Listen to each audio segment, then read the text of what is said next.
వచ్చారు.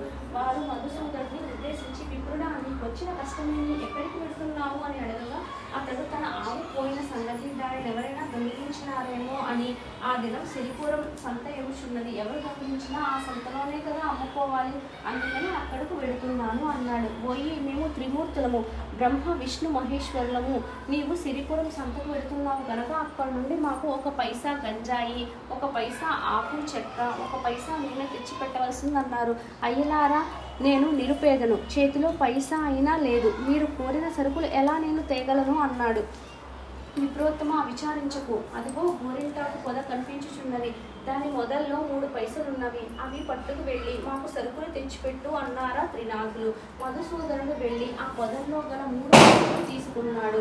ఇంకా ఉన్నవేమో అని త్రవ్వపోతే త్రిమూర్తులు వారిని వారించి, ఓ విప్రోత్తమ, ఎంత దొరికితే అంతే ఉండును, వృద్ధాశ్రమకు ఆశకు లోనవద్దన్నారు. ఆ చిత్తం అని మధుసూదనుడు ఆ 3 పైసలతో బయలుదేరి వెనుకకు వచ్చి, అయ్యలారా, ఆ సరుకులను ఖరీదు చేసి వాటిని ఎలా తీసుకురాగలనన్నాడు.